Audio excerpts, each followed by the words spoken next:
នេះដើមក្រូចថ្លុងបាទ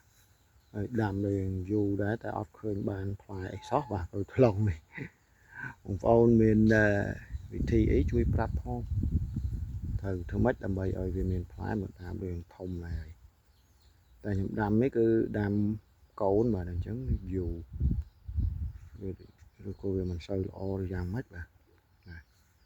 ដាំកម្ពស់ដែរហើយយូរពេកទៅចង់ទៅកាប់ចោលដែរ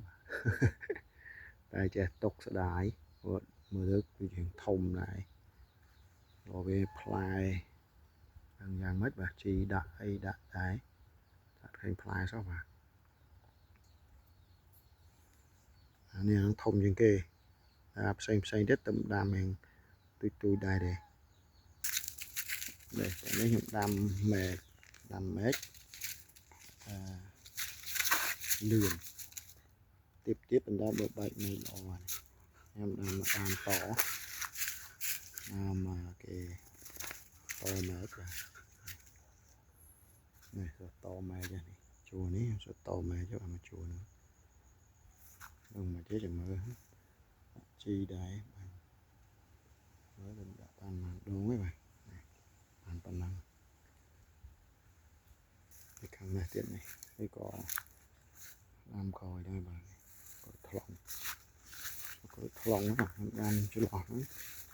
ទៀនខ្ញុំដាំចេកហើយវាមកលុបផងនេះនឹងធំជាងគេមកដើមនេះអាមែកបណ្ដាលលឿនវាធំលឿននេះបើនេះព្រោះអាចចិត្តបានផ្លែលឿននេះមួយឆ្នាំមួយទៀតចាំមើលលឿនខាងនោះក៏ចឹងដែរតែនេះអត់សូវល្អទេនេះអត់សូវមានមែកលូនេះហើយខាងនោះក៏ជានេះល្អដែរបែកតិចបាទមើលនោះ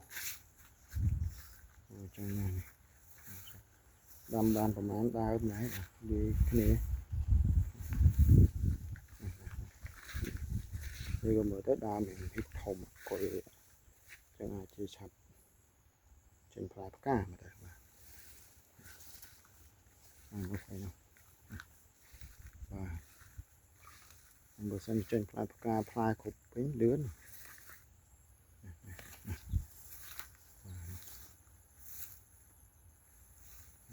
ធំហើយល្អដែរ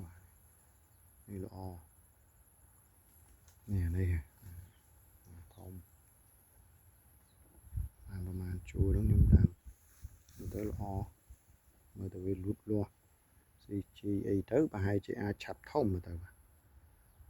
ផ្លែឆាប់អីមកបាទព្រោះnóដើមតមែក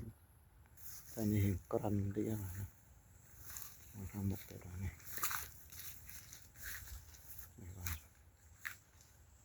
យើងខ្ពស់ល្អខ្ញុំតែងមែកបានដងណាស់នេះ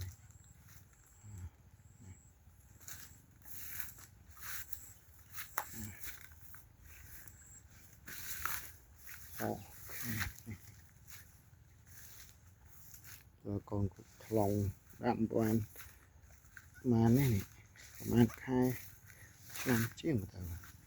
បាទឆ្នាំខ្លះទៅល្អតែខ្លះវាអត់ល្អមិនដែរបាទ